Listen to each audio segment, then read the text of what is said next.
Siempre se, siempre se me olvida. Si no me están avisando, se me olvida. Vamos a orar. Padre, en el glorioso nombre de Jesús, venimos a ti agradecidos por tu bondad y tu misericordia, porque tú eres bueno. En esta hora clamamos a ti, reconociendo que necesitamos de ti en todas nuestras áreas, en todo lo que es nuestra vida. Necesitamos, Señor, ser guiados por ti. Necesitamos ser sostenidos por ti, fortalecidos por ti. Oramos no como si esto no lo hiciese, Señor, sino porque es algo que debemos de confesar conscientemente. En esta hora necesitamos de tu palabra, que es viva, eficaz, que convierte el alma, que salva al pecador. En esta hora oramos, Señor, que en esa misma salvación que entrega tu palabra por el poder de tu Espíritu Santo, que nos trae la verdad del Evangelio, oramos, Señor, para que tu palabra sea santificándonos, sea purificando nuestras mentes y llevándonos a adorarte, a temer a tu nombre, para poder vivir conforme a la piedad, conforme a un hijo que quiere ser cada día mejor para tu gloria. En el nombre de Jesús oramos. Amén. Bien. me gustaría comenzar este mensaje preguntando, ¿cuánto tiempo crees tú que es necesario para conocer a una persona? ¿Cuánto crees tú que necesitas pasar con alguien? ¿Cuánto tiempo necesitas tú pasar con alguien para saber cómo es e ir identificando eso, su identidad? Creo que cuando hablamos de la identidad que nosotros todos tenemos, siempre es algo que no se conoce inmediatamente. Pero cuando hablamos de la identidad del Señor Jesús, cuando hablamos de quién es nuestro Salvador, creo que muchas personas tienen esta manera de resistirse a la verdad de quién es Él. Incluso los mismos apóstoles les costó asimilar quién era en su totalidad, quién era el maestro a quien seguían, a quien le decían rabí, con el que escuchaban su enseñanza. Varias veces conocieron su majestad, varias veces vieron sus milagros, varias veces vieron cómo el Señor era soberano sobre la naturaleza y cómo tenía autoridad para llevar a cabo la predicación del mensaje de Dios. Y en una oportunidad, el Evangelio de Juan evidenció una conversación que estaba en momentos antes, incluso momentos antes de lo que vimos la semana pasada, de la traición y que el Señor Jesús haya sido encarcelado.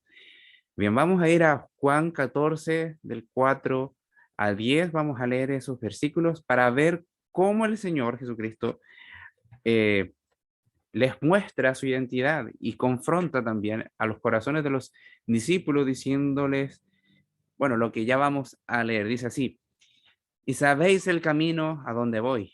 El contexto es que Jesús se estaba despidiendo, estaba dando el discurso de despedida. Bueno, a esto responde Tomás, Señor, no sabemos a dónde vas.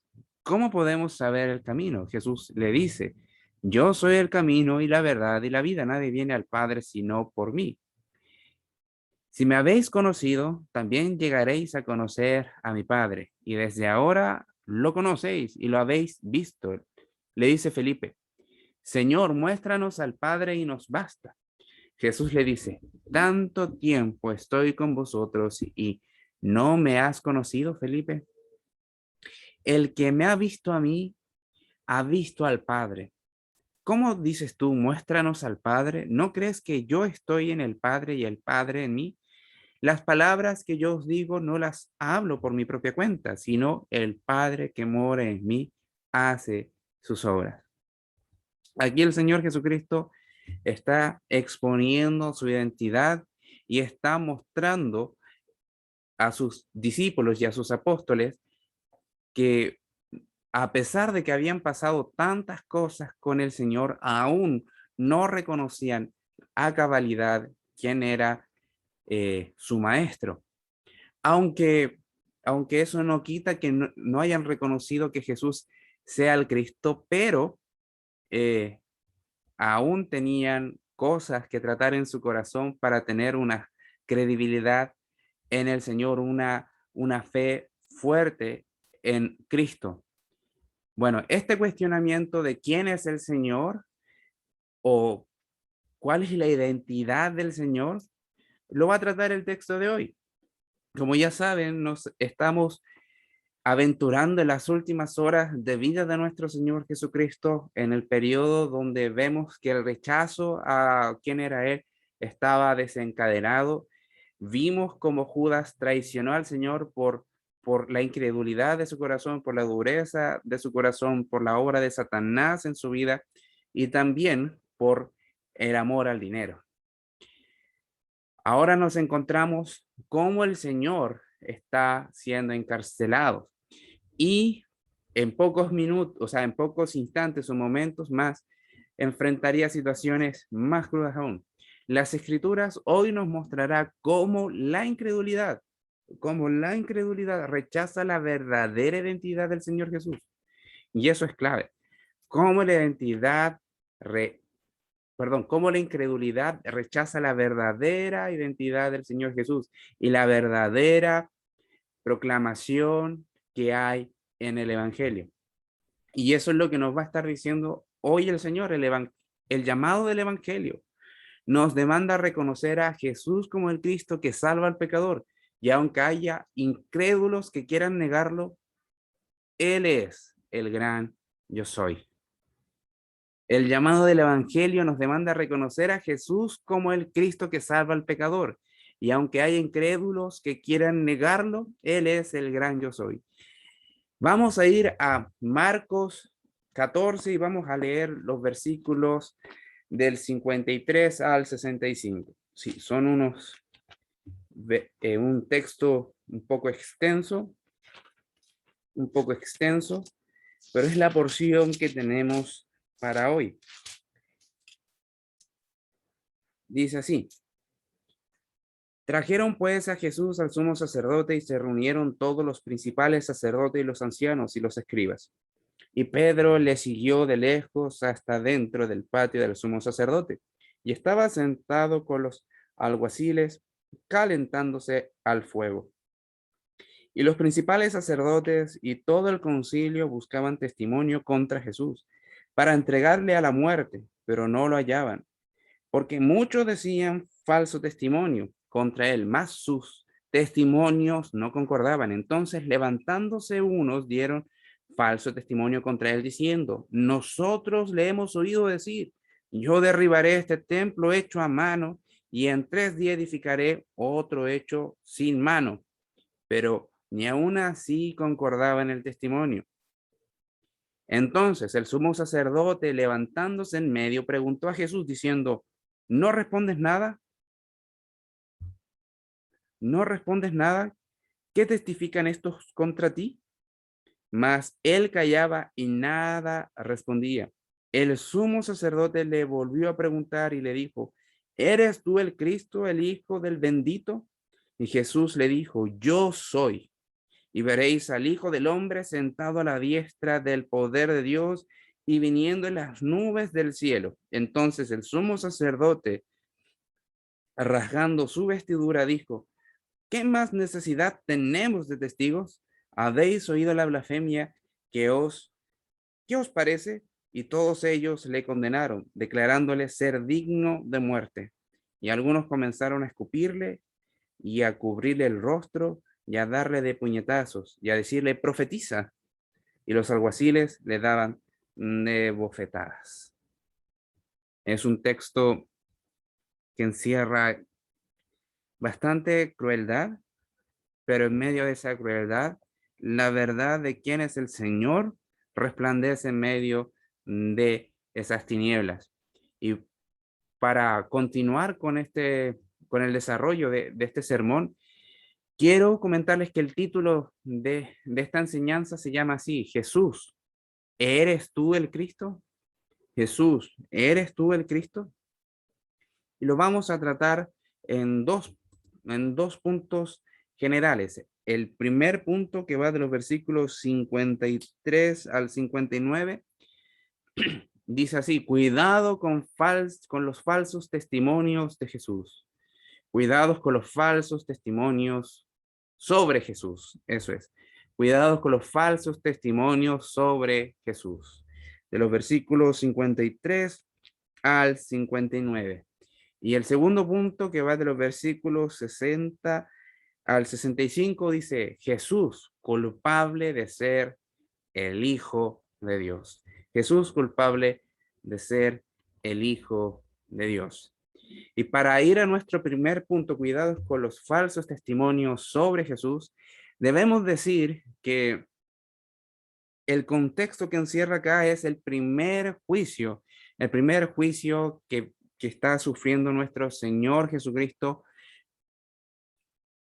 en relación al cumplimiento del plan de salvación que Dios había provisto para la humanidad. Y el versículo 53 nos sitúa después, inmediatamente después del arresto del Señor Jesucristo. ¿Y qué es lo que nos dice el versículo 23?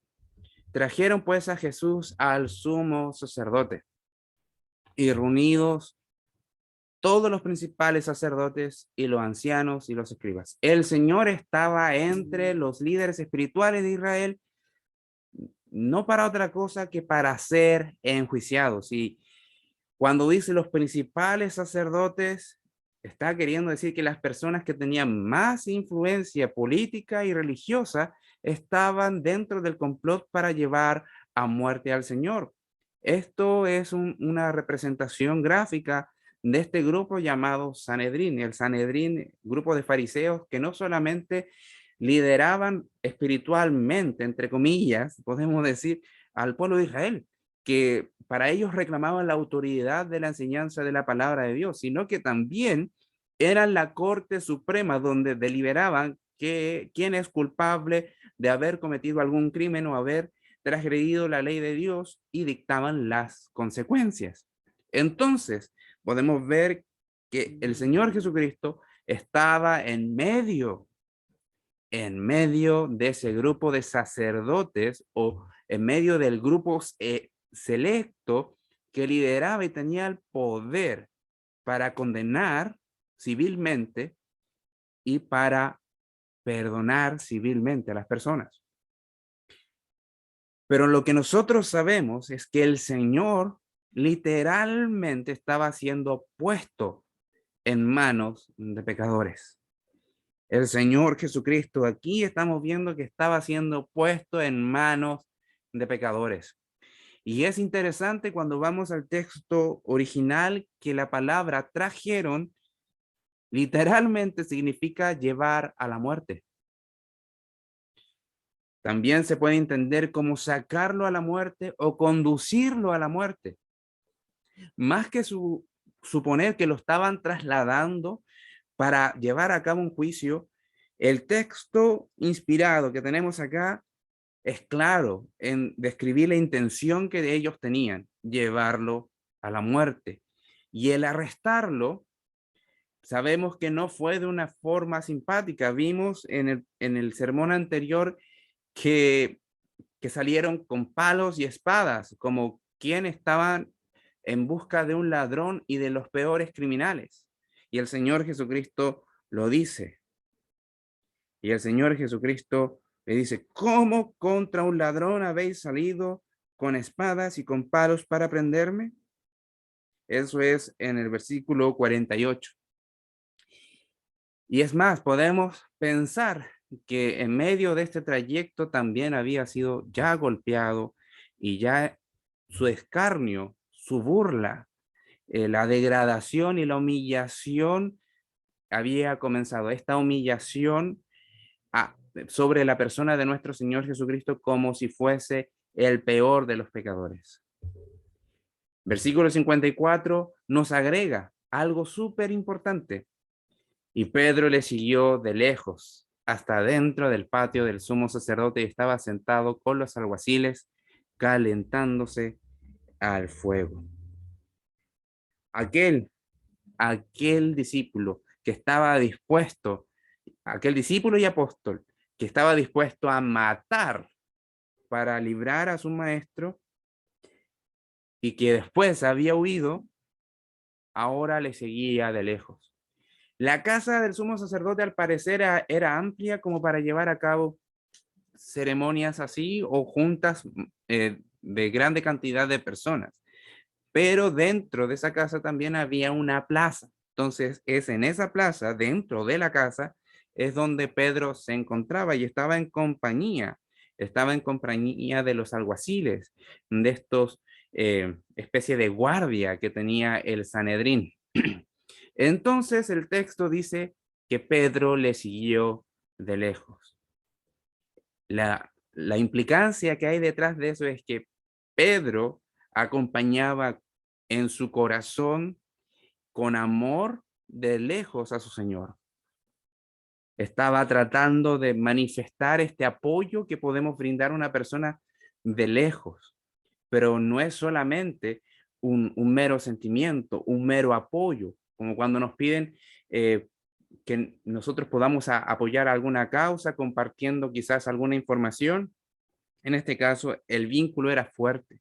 Lo que hay detrás de ese texto es que con su corazón y su mente había un compromiso de seguir a su maestro. Estaba tomando distancia, sí, porque el miedo en su corazón también era grande.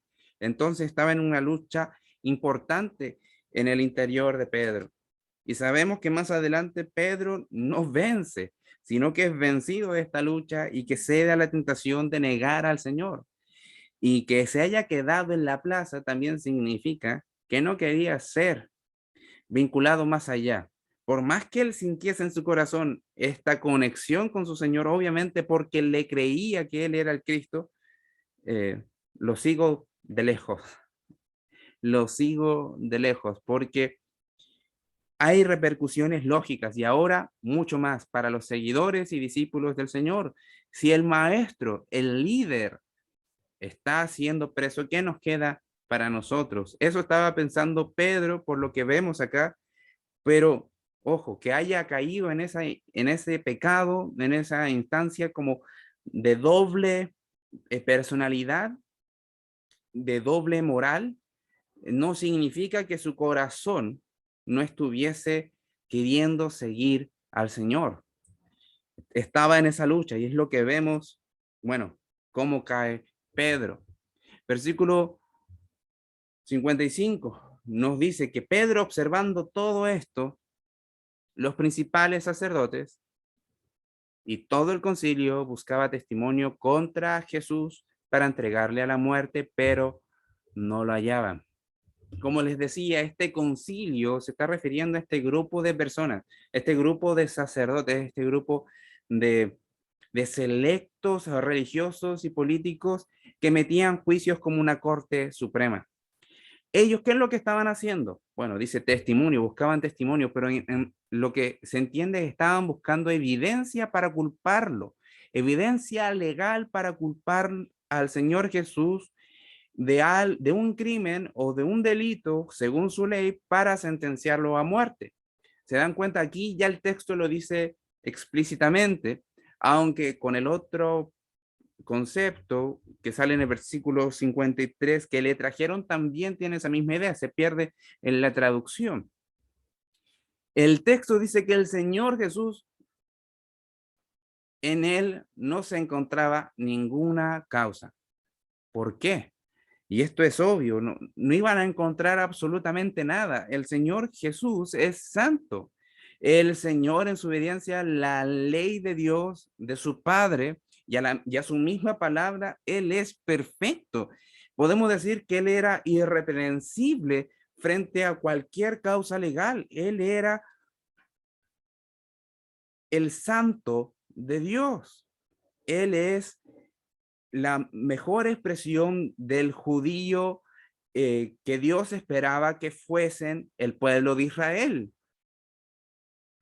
Él fue tentado en todo, pero sin pecado. Y es lo que vemos en Hebreos 4:15. Y que también él fue perfeccionado en la obediencia. En su humanidad tuvo que obedecer todos los mandamientos de Dios para ser digno de ser sacrificado como un cordero que está dispuesto como sacrificio para la redención de las almas de los pecadores, como un sacrificio como pago de los pecadores, para hacer ese pago la razón de la libertad de ellos, libres de esa sentencia. Entonces, obviamente, no iban a encontrar absolutamente ningún pecado ni ninguna falta a la ley y desobediencia a la ley de Dios. Y es lo que vemos en los versículos 56 y 57. El Señor, siendo santo, siendo irreprensible, buscaron en el versículo 56 formas de llevar a cabo su propósito, que era tener una evidencia legal para culparlo. Versículo 56 dice, porque muchos decían falso testimonio contra él, mas sus testimonios no concordaban. ¿Por qué? Porque obviamente volvemos a la verdad eterna de Jesús, que Él es santo, no hay pecado en Él. Lo maravilloso que vemos acá es el contraste. Ellos sí estaban pecando, ellos sí estaban llevando a cabo un juicio contaminado, lleno de maldad. Ni siquiera en el lugar donde estaban llevando a cabo este juicio interno era justificado. En la casa del sumo sacerdote no era lugar para llevar a cabo este juicio. Era un lugar destinado precisamente para la habitación de Caifás y su familia, pero los juicios legales se llevaban a cabo donde correspondían. Entonces, vemos que están quebrantando uno de los 10 mandamientos. Vamos a Deuteronomio 5, 20 al 22. Deuteronomio 5, del 20 al 22, que dice, no dirás falso testimonio contra tu prójimo, no codiciarás la mujer de tu prójimo, ni desearás la casa de tu prójimo, ni su tierra, ni su siervo, ni su sierva, ni su buey, ni su asno, ni cosa alguna de tu prójimo. Estas palabras habló Jehová a toda vuestra congregación en el monte, de en medio del fuego, de la nube y de la oscuridad, a gran voz, y no añadió más. Y las escribió en 2 tablas de piedra, las cuales me dio a mí. Eso estaba diciendo Moisés. Entonces, el Señor, siendo inculpado de falsas evidencias y de falsos cargos en su contra, por personas que supuestamente estaban rigiendo a la nación por la palabra de Dios, estaban quebrantando todo el mandato de Dios. Estaban faltando a no dirás falso testimonio contra su prójimo. Y todo el juicio que nosotros vemos acá tiene esa idea. Sus dichos, como vemos, eran inconsistentes. Tergiversaron las palabras del Señor. Tergiversaron todo lo que el Señor había dicho. Por eso no concordaban, porque eran sujetos a sus propias interpretaciones y con sus propias intenciones estaban contando lo que supuestamente habían visto del Señor.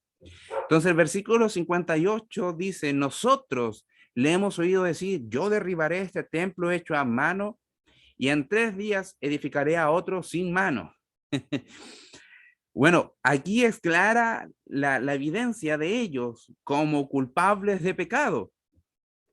Siguen con la falsedad de sus dichos, sobre todo cuando se refieren a esto. Siguen con la falsedad de sus dichos. Estaban tergiversando una verdad gloriosa que el Señor Jesucristo había prometido acá. Se trataba, en este caso, del templo de su cuerpo, que vemos que el Señor Jesucristo había dicho que si derribaran este templo, lo iba a levantar en 3 días. Y el apóstol Juan lo dice en su evangelio. Pero probablemente también lo estaban relacionando con lo que nosotros hemos visto en el capítulo 13 de este mismo evangelio. Si vamos a Marcos 13, vemos que en los primeros versículos, eh, el anuncio que vemos en las palabras del Señor Jesucristo es que no iba a quedar piedra sobre piedra. Jesús dice en el versículo 1, bueno, vemos que Marco está narrando sobre lo que estaba viviendo Jesús y dice, saliendo Jesús del templo, le dijo uno de sus discípulos, maestro, mira qué piedras y qué edificios. Jesús respondiendo le dijo, y es aquí donde habla el Señor, ¿ves estos grandes edificios? No quedará piedra sobre piedra que no sea derribada. Obviamente, pero es claro que son dos enseñanzas similares, pero con contextos diferentes. El Señor está, en este caso, apuntando hacia las señales antes del fin y la destrucción que iba a sufrir el pueblo de Israel, pero lo que ellos estaban diciendo acá, en este caso, en este juicio, en el versículo 58, estaban hablando precisamente del anuncio de que Jesús iba a morir, que el templo de su cuerpo iba a ser destruido, pero que él lo iba a levantar en 3 días. Estaban combinando las cosas y por lo mismo no tenía ningún sentido. Y ahora el versículo 59 dice exactamente eso.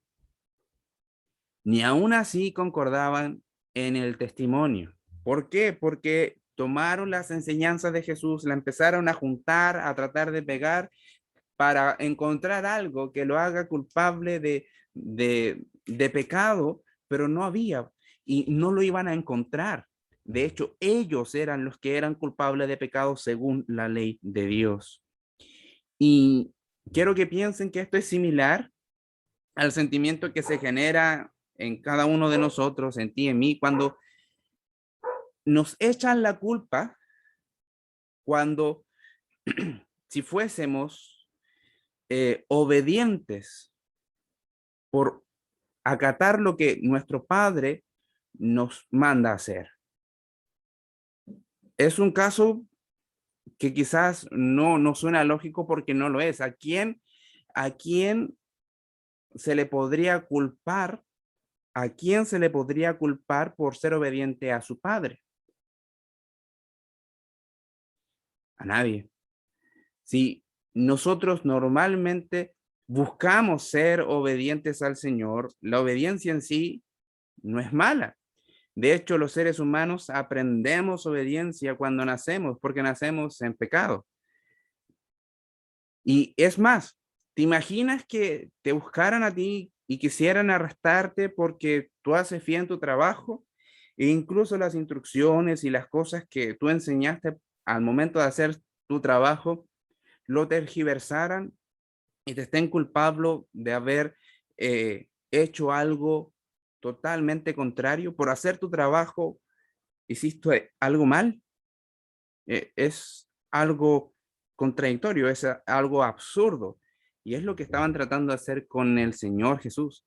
Estaban tratando de anular la voluntad de Dios. Estaban tratando de anular lo que Jesús realmente era y lo que realmente había dicho, lo que él ya había hecho y que era muestra de la voluntad gloriosa de su Padre. El Señor Jesucristo, como ustedes bien pueden ver, estaba siendo llevados por cumplir obedientemente la voluntad de su Padre. Y por eso nosotros hoy, ¿qué es lo que tenemos que tener como cuidado? Tomar las enseñanzas de Jesús y empezar a malinterpretarlas, a pensar en algo que el Señor Jesús dijo y darle otro sentido que nunca había estado en su mente. Pensemos en una enseñanza que normalmente se podría malinterpretar y que vemos que se malinterpreta. Una de ellas es cuando el Señor Jesucristo dice, si tu ojo te es ocasión de caer, es mejor que te lo saques. Si tu mano, si tu pie te es ocasión de caer, es mejor que te lo cortes. Cualquier sádico estaría contento. Cualquier persona que le gustase hacer daño a los otros y que si le gustase hacerse daño a sí mismo, estaría contento. Pero lo que el Señor Jesucristo está diciendo ahí, arrepiéntete y ten cuidado de las cosas que por tu vista, por lo que tú haces, por donde andas, te hacen pecar. También otra enseñanza que quizás podríamos considerar que puede ser complicada.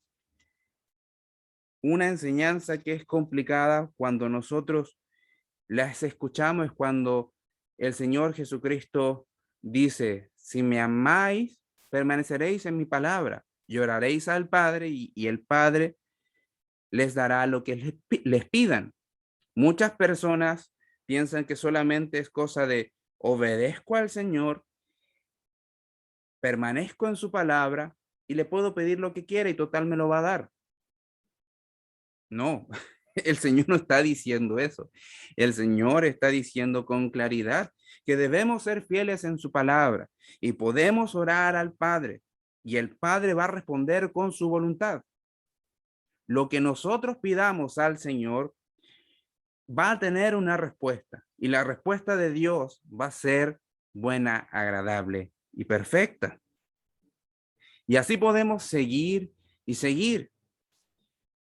El asunto es que nosotros, para tener la claridad de quién es el Señor y tener certeza de lo que el Señor Jesucristo dijo y realmente es, ¿qué debemos de hacer? Ir a la palabra de Dios, ir a su palabra para conocerle. Y esa es una de mis intenciones constantemente cuando trato de comunicarles la palabra del Señor. Que si vas a leer la escritura, sea para encontrarte con tu Señor, sea para encontrarte con tu Salvador, sea para encontrarte con tu Maestro, sea para encontrarte con el Cristo de la gloria, sea para encontrarte con aquel que es el creador de todo lo que existe, aquel que vino a morir por el pecador y que si tú crees, eres perdonado, eres llevado al cielo, tienes la herencia de del reino de los cielos. Tienes en tu corazón la habitación del Espíritu Santo y tienes la ayuda del Espíritu Santo para obedecerle a Él. Entonces, el punto es ese. Cuídate de los falsos testimonios sobre Jesús. Cuídate de malinterpretar su palabra. Cuídate de pasar por altos detalles importantes y así como los fariseos estaban cruzando cosas que el Señor Jesucristo dijo, pero que lo estaban aplicando mal, interpretando mal, ¿quién está libre de eso? Ten cuidado, ten cuidado. Solamente el Señor, por su palabra, nos puede hacer sabios para distinguir lo que es correcto y del error. El punto es cómo nosotros estamos viviendo hoy. Y en eso es algo súper importante, porque mientras vivamos en este lado de la eternidad, mientras tengamos vida, vamos a estar sujetos siempre a que podamos escuchar una mala interpretación de la enseñanza de Dios, que podamos escuchar una tergiversación del Evangelio, pero también debemos saber que no somos totalmente sabios en toda la revelación de Dios. Siempre, siempre va a haber algo que tú no sabes y que debes de aprender. Pero lo que sí sabemos es que si eres creyente, has reconocido a Jesús como el Cristo. Has reconocido a Jesús como el Cristo y es lo que lo vamos a ver en el siguiente punto. Jesús es culpable de ser el Hijo de Dios. Si de algo era culpable nuestro Señor, era de ser quien es Él, el Hijo de Dios, el Cristo de la gloria, el Hijo del bendito. Vamos al versículo 60, dice, entonces el sumo sacerdote levantándose en medio, preguntó a Jesús diciendo, ¿no respondes nada? ¿qué testifican estos contra ti? Mas él callaba y nada respondía. El sumo sacerdote, podemos ver que quería encontrar algo, quería tomar las palabras de Jesús. Di algo, por favor, porque quiero matarte, quiero llevarte a la muerte, quiero encontrar que tú eres culpable. Pero el Señor Jesucristo mantuvo sus labios cerrados. El Señor ya había entregado su mensaje, ya había predicado el evangelio, ya había enseñado sobre las verdades del reino. Además, podemos notar que en reiteradas ocasiones, como también lo vemos en el versículo del sermón, en uno de los versículos del sermón pasado, versículo 49, cada día, dice el Señor Jesús, estaba entre el pueblo, entre los sacerdotes, entre los grandes líderes, entre los principales. ¿Dónde estaba? Enseñando en el templo y no le prendieron. El Señor ya había entregado todo. Había estado entre medio de ellos, habían visto sus milagros. Ahora era momento de guardar silencio. Además, ¿por qué se iba a defender de algo de lo cual no era culpable? Si ellos malinterpretaron, ¿era culpa de Jesús o era culpa de su incredulidad? Más aún si agregamos que ellos estaban dispuestos a matarle, de mentir, de levantar falsos testimonios, de quebrantar la ley para deshacerse del Hijo de Dios. Nuevamente, el Señor es santo, y por lo mismo no tenía por qué defenderse. Su silencio manifestó inocencia y santidad. Él era puro y limpio de cualquier maldad. Y el versículo 61 vemos en la segunda mitad que el sumo sacerdote le pregunta, ¿eres tú el Cristo, el Hijo del bendito? Caifás aquí vemos que revela la intención. Caifás era el sumo sacerdote, no sé si lo había dicho con anterioridad, pero Caifás revela la intención de su corazón y su insistencia, y su pregunta dirigida es clara. ¿Eres tú el Cristo? Eso es lo que estaba esperando escuchar. Y esa fue la razón por la que al Señor Jesucristo lo quisieron matar, lo quisieron desaparecer del pueblo de Israel. Por eso, porque el Señor Jesucristo en varias ocasiones dijo que era el Hijo de Dios. Y la misma cita de Juan 14 con la que empezamos evidenciaba eso, que Jesús es la imagen de su Padre. Entonces, Caifás vuelve y le dice, ¿eres tú el Cristo, el Hijo del bendito? De hecho, lo que está queriendo decir es algo similar a esto. ¿Eres tú a quien nuestra nación esperaba? ¿Eres tú de quien las profecías hablaban? ¿Eres tú la salvación de Israel? ¿Eres tú el Hijo de Dios? ¿Eres tú el ungido de Dios, el Mesías en quien reposa el Espíritu de Dios para cumplir su voluntad? ¿Eres tú nuestro Dios? Eso es lo que estaba preguntando Caifás. Y realmente lo que estaba preguntando ya había tenido respuesta. El Señor Jesucristo abiertamente había dicho, antes de que Abraham fuese, yo era, yo soy. El Señor ya había dicho varias veces que Él era el enviado de su Padre. Él fue el que descendió del cielo para cumplir con la salvación que habían sido prometida en las Sagradas Escrituras, en las profecías del Antiguo Testamento. Y Caifás nuevamente estaba insistiendo, es como, que no has escuchado absolutamente nada.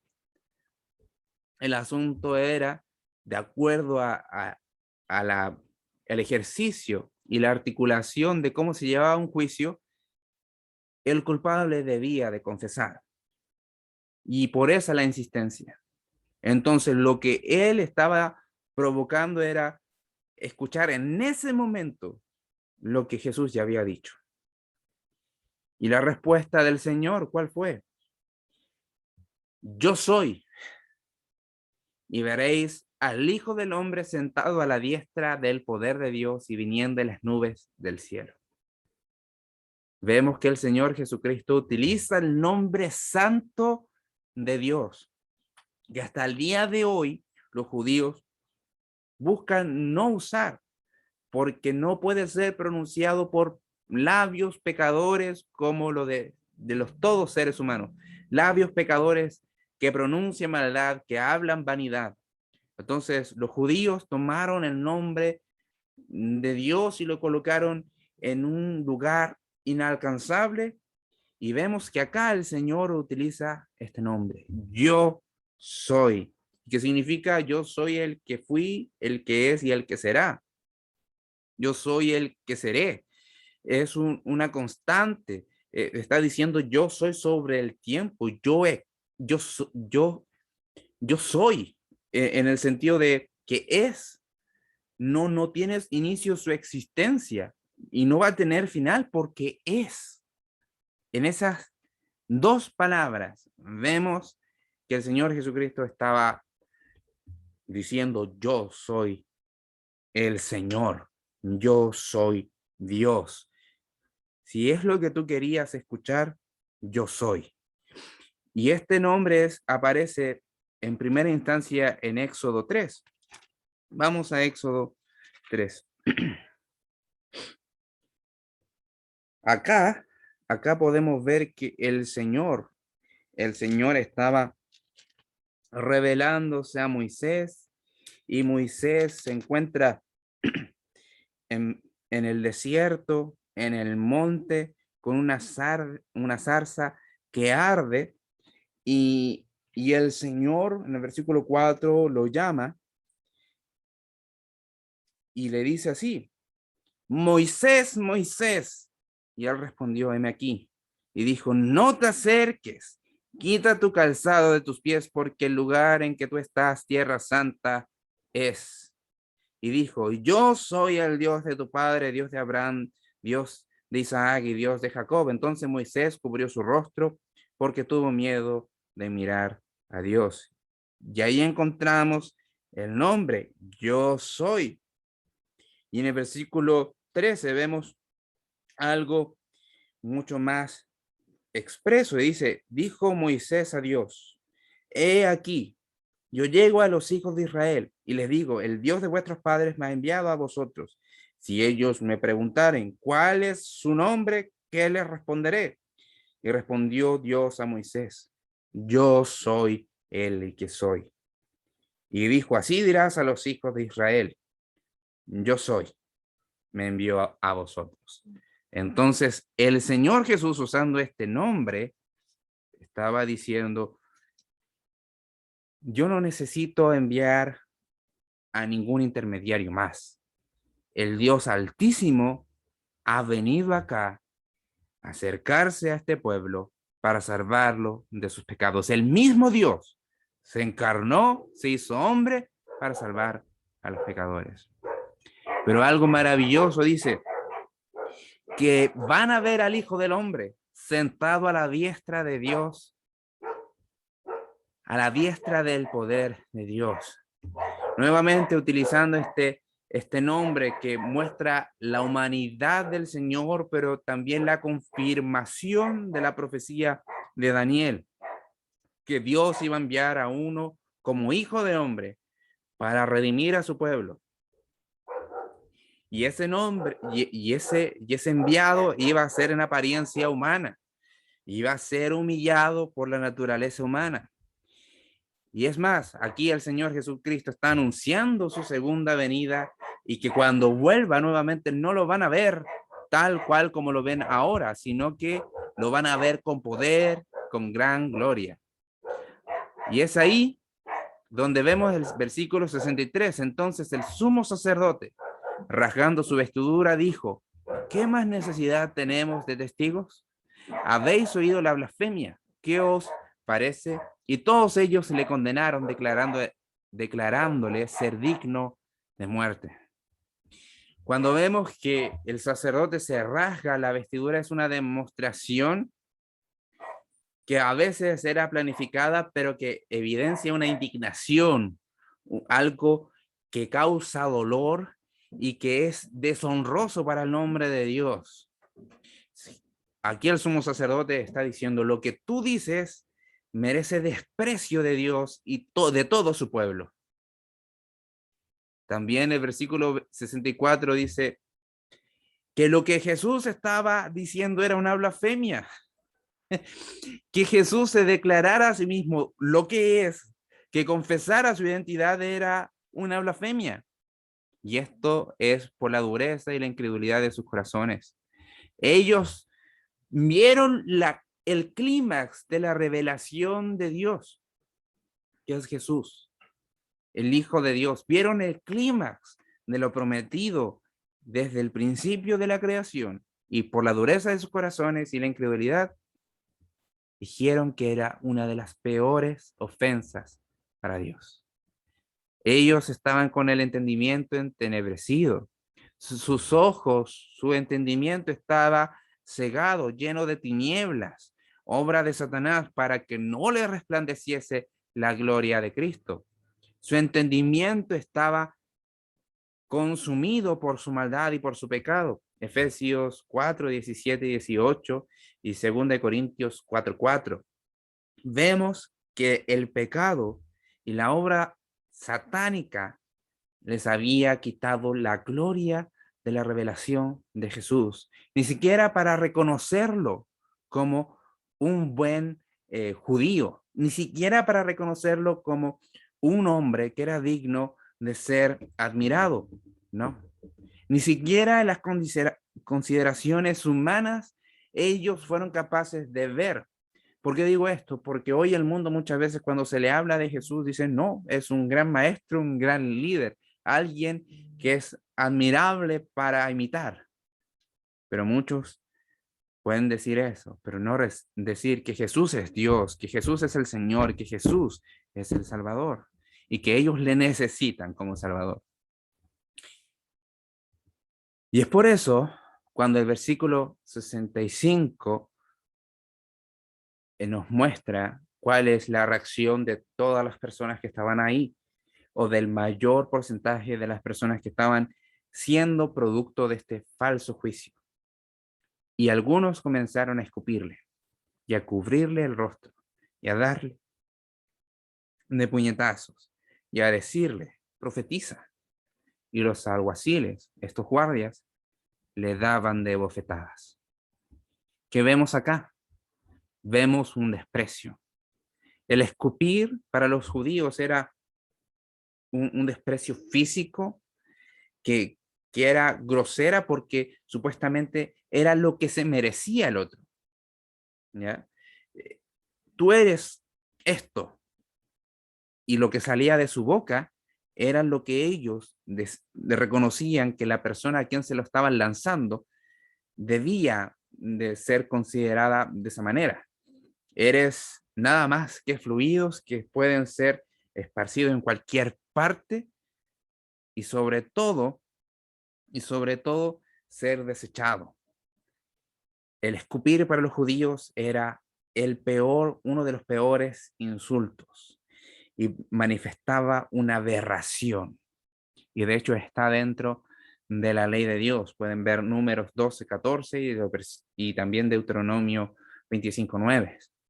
Los golpes, bueno, ya esa es una expresión máxima de cómo el ser humano reacciona frente a la verdad de Dios cuando está sin Cristo, cuando está sin la guía del Espíritu Santo.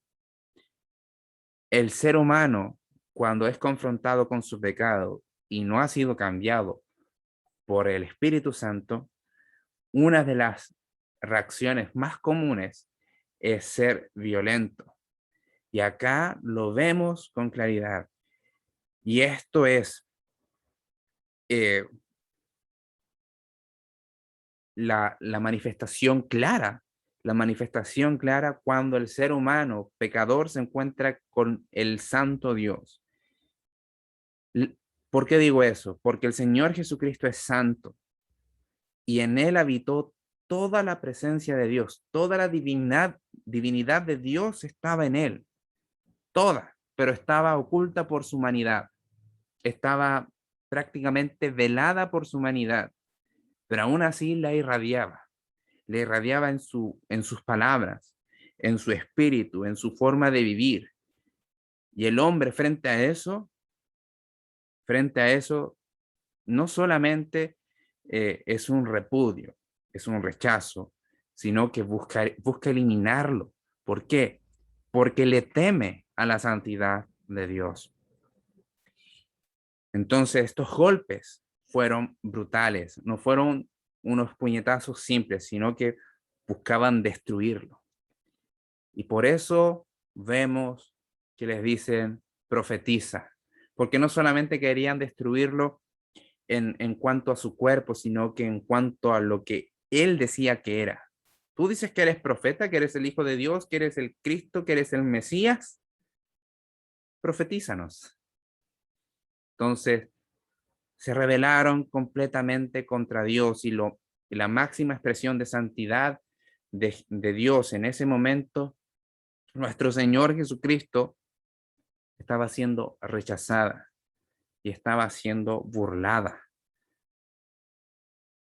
Y esto es lo que vemos cuando los corazones están sin Cristo.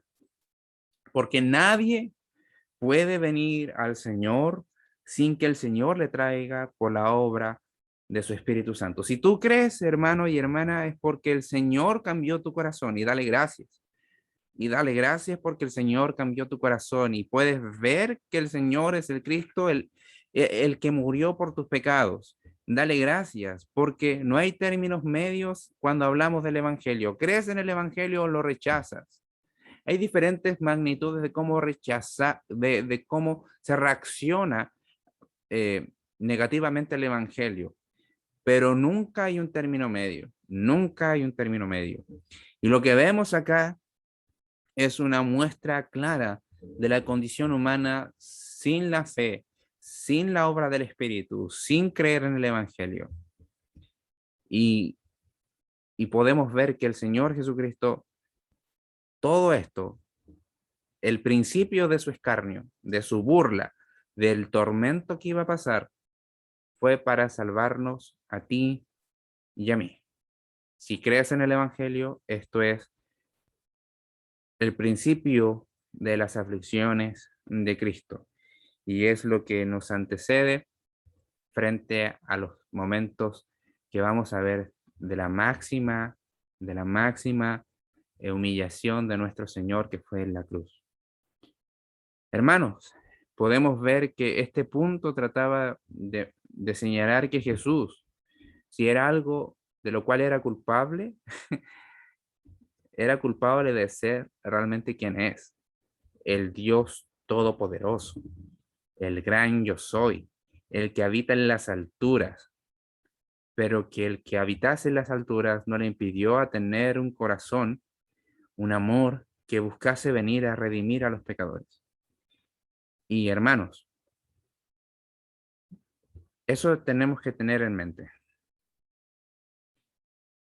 Cuando vas a los pies de Cristo en oración, tienes que verlos como el gran yo soy, el Dios todopoderoso, no solamente como el siervo sufriente, sino como aquel que derrotó la muerte y que se sentó a la diestra de Dios Padre y que ha de venir.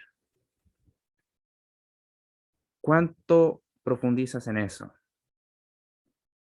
¿Crees que es solamente una clase de escuela dominical o crees que es solamente un discipulado o unos cursos teológicos te pueden mostrar todo lo que es nuestro Señor Jesús?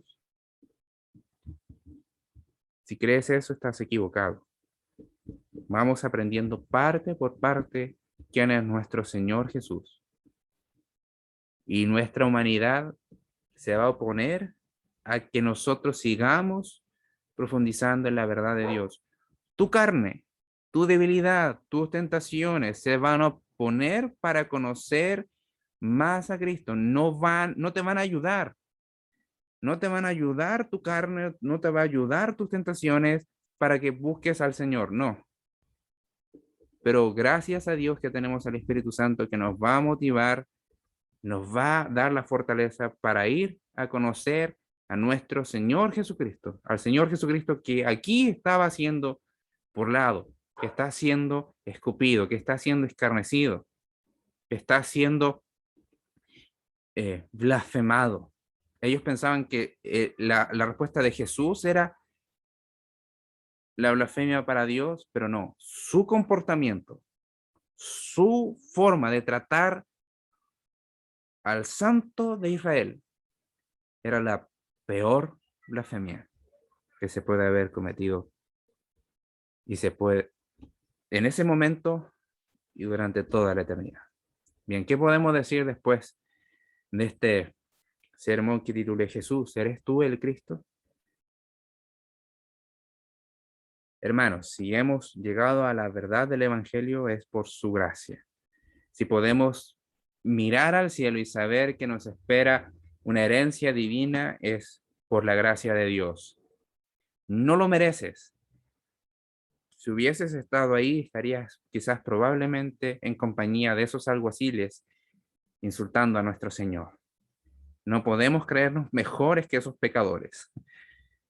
Gracias a Dios que nacimos mucho tiempo después y que por su soberanía nos estimó para que conociésemos la verdad que salva, la verdad que perdona, la verdad que transforma el corazón, porque ellos estaban muertos en delitos y pecados. Da gracias al Señor, da gracias al Señor porque nos libró de haber pecado de esa forma. Pero pídele gracia al Señor para ser sostenido, para no blasfemar contra su nombre por los pecados que aún seguimos cometiendo. Que el Señor nos lleve a humillarnos y que la santidad que vemos en el Señor no nos sea, no nos sea un producto de alejarnos de Él porque somos insuficientes, sino que sea un imán que nos atraiga hacia Él para que nos santifique cada día, para desear ver su hermosura y ser cada día más revestido de esa misma santidad, ser vestido de esa misma santidad.